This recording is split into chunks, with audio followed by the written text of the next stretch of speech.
क्रूस का चिन्ह पिता और पुत्र और पवित्र आत्मा के नाम पर आमीन। Hallelujah, hallelujah, hallelujah. पिता की स्तुति हो, पिता को धन्यवाद। यीशु की स्तुति हो, यीशु को धन्यवाद। पवित्र आत्मा की स्तुति हो, पवित्र आत्मा को धन्यवाद। हालेलुया। ख्रिस्त में प्यारे भाइयों बहनों, माता पिताओं, बच्चे बच्चियों और प्यारे सज्जनों, आज मनुष्य एक गंभीर समस्या से गुजर रहा है और वह समस्या है अपनी पहचान को बनाए रखने की समस्या।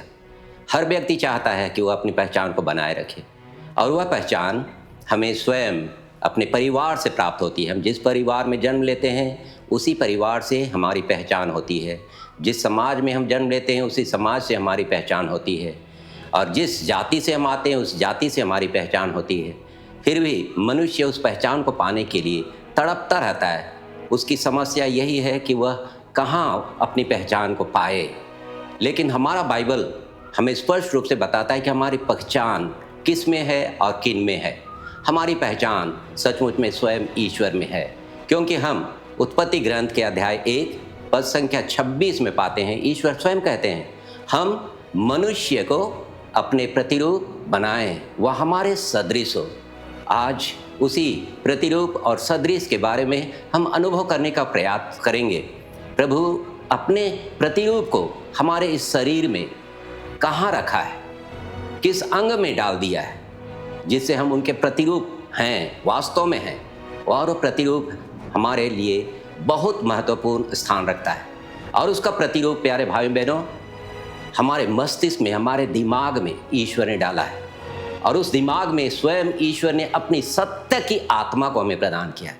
और वह सत्य की आत्मा पवित्र आत्मा के वरदान हैं। और यदि हम गौर करें तो पवित्र आत्मा के सारे वरदान हमारे मस्तिष्क में, हमारे दिमाग में हैं, हमारी जीवन में हैं। और उसी सत्य को पाने के लिए हर मनुष्य ढूंढता है, अर्थात ईश्वर स्वयं सत्य है और उसी सत्य को ढूंढ रहा है मनुष्य।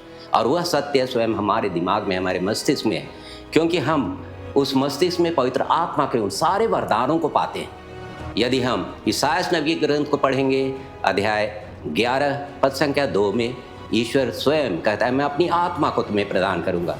वह आत्मा प्रज्ञा तथा बुद्धि की आत्मा होगी। वह प्रज्ञा और बुद्धि की आत्मा में प्राप्त है। सुमति और धैर्य की आत्मा हमें प्राप्त होगी। और सुमति और धैर्य हमारे मन में है, हमारे मस्तिष्क में, हमारे दिमाग में उन्होंने भर दिया है। सुमति और धैर्य के कारण ही हम आगे बढ़ पाते हैं। इसके बाद उन्होंने हमें ईश्वर पर श्रद्धा और ज्ञान का वरदान भी हमारे दिमाग में डाल दिया है। उसी श्रद्धा को हम प्राप्त करने के लिए कोशिश करते हैं। वह श्रद्धा तभी आती है जिसे हम उस पवित्र ग्रंथ में नहीं पाते हैं, लेकिन संत जेरोम ने उस एक छोटे से शब्द को डाल दिया है जिससे प्रभु का भय कहते हैं। प्रभु का भय जब हमें प्राप्त हो जाता है तब हम श्रद्धा में आगे बढ़ते हैं। जब हम श्रद्धा प्रभु पर रखने लगते हैं तो हम ज्ञान में आगे बढ़ते हैं। और जब ज्ञान में हम आगे बढ़ने लगते हैं तब हमें धैर्य प्राप्त होता है। और जब हम धैर्य से सभी जीवन को जीते हैं, अपने जीवन को जीते हैं, तो सुमति प्राप्त होती है। और जब सुमति प्राप्त होती है तो बुद्धि हमें प्राप्त होता है। और बुद्धि जब हमें प्राप्त होती है हम प्रज्ञा को प्राप्त करते हैं, अर्थात स्वयं ईश्वर को प्राप्त करते हैं। इसलिए ईश्वर का प्रतिरूप हमारे ही जीवन में, हमारे मस्तिष्क में, हमारे दिमाग में स्वयं ईश्वर ने डाला है। वह है पवित्र आत्मा का वरदान। और पवित्र आत्मा का वरदान हमारे लिए ईश्वर का सच्चाई है। ईश्वर सत्य है। सत्य का वरदान हमें प्राप्त है। उसी सत्य को हम ईश्वर कहते हैं। बहुत बार हम सत्य के बारे में बोलना या समझना या उसका अनुभव करने का प्रयास नहीं करते हैं प्यारे भाई बहनों, लेकिन सत्य को ही हमें सबसे पहले ढूंढना है। यदि हम सत्य को प्राप्त करते हैं उस प्रज्ञा के द्वारा, बुद्धि के द्वारा, सुमति और धैर्य के द्वारा, श्रद्धा और भक्ति तथा ज्ञान और ईश्वर पर भय रखते हुए, तो हम सत्य में आगे बढ़ते हैं। यदि सत्य का अभाव हो जाता है हमारा जीवन निश्चित रूप से कठिन हो जाता है जीने के लिए, और इसी में हम उदास और निराश हो जाते हैं। लेकिन ईश्वर चाहता है कि हम उस सत्य को पहचानें, उस सत्य में जीवन जिएं। और दूसरा भाग कहता है कि वह हमारे सदृश हो। उसका सदृश वह हमारे हृदय में डाल रखा है। उसके सदृश उसकी अच्छाइयाँ हैं, बुराइयाँ नहीं। ईश्वर ने अपनी अच्छाइयों को हमारे हृदय में डाल रखा है। वह है पवित्र आत्मा का फल। और पवित्र आत्मा का सबसे बड़ा फल प्रेम है और विभिन्न शब्दों में मोहब्बत है। ईश्वर उसी प्रेम को हमारे हृदय में डाल रखा है और उस प्रेम के साथ साथ उन्होंने अपनी आनंद को प्रदान किया है। उसी आनंद के साथ साथ हमें शांति को प्रदान किया है, उस शांति के साथ साथ सहनशीलता को प्रदान किया है, अपनी उदारता को हमें प्रदान किया है, हमें अपनी ईमानदारी को हमें प्रदान किया है, सौम्यता और संयम को प्रदान किया है, अपने ही परोपकार को हमारे जीवन में, हमारे हृदय में डाल रखा है। और ये सभी चीज़ें हमें यह स्पष्ट रूप से बताती हैं कि हम ईश्वर के प्रेम में आगे बढ़ें, ईश्वर को जानें, उसे पहचानें और उस प्रतिरूप को, उस सदृश को जिसे ईश्वर ने बड़े प्रेम से संजो करके दिया है, उसे हम बरकरार रखें। क्योंकि संत पौलुस हमें बताते हैं अध्याय 5 रोमियो के नाम पत्र में पद संख्या 5 में ईश्वर का प्रेम हमारे हृदय में उमड़ता रहता है, क्योंकि ईश्वर की आत्मा हमें प्राप्त हुई है। इसलिए हमारी आशा व्यर्थ नहीं जाती, हमारी आशा निरंतर बनी रहती है, क्योंकि ईश्वर की आत्मा हमारे मन में, हमारे हृदय में निवास करती है। और उसी आत्मा से हम जब संचालित होते हैं तो ये सारे वरदान और पवित्र आत्मा के सारे फल, सत्य और प्रेम का फल हमें निरंतर आगे बढ़ाता है। और जीवन में जब भी कठिनाइयाँ आती हैं, दुख तकलीफ आते हैं, बीमारियाँ आती हैं, जब हम अनुभव करते हैं हम ईश्वर के रूप में हैं, ईश्वर के प्रतिरूप हैं, उसके सदृश हैं, और उसी में हमारा जीवन निहित है, उसी में हमारा अस्तित्व निहित है। इसलिए हमारी पहचान जो हम बाहर ढूंढते हैं वह पहचान स्वयं ईश्वर में है।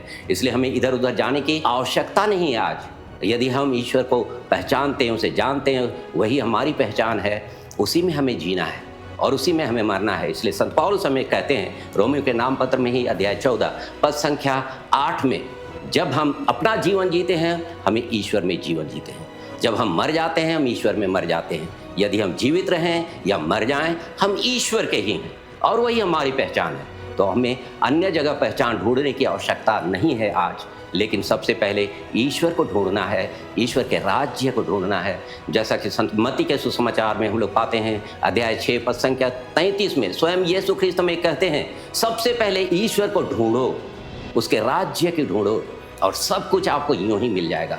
यदि हम ईश्वर के पास आते हैं, उसके निकट आते हैं और ईश्वर की खोज में लगे रहते हैं, ईश्वर की धार्मिकता की खोज में लगे रहते हैं, ईश्वर के राज्य की खोज लगे रहते हैं, तो हम उसकी पहचान को प्राप्त करते हैं, क्योंकि हम उसी के लिए जीते हैं और उसी में मर जाते हैं।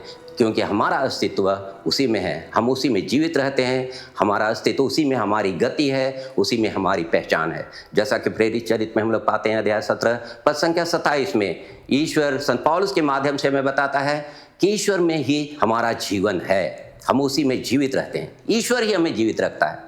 यदि वो आत्मा हमसे निकाल दिया जाएगा तो हम जीवित नहीं रहेंगे, और उसी में हमारी गति है और उसी में हमारा अस्तित्व है।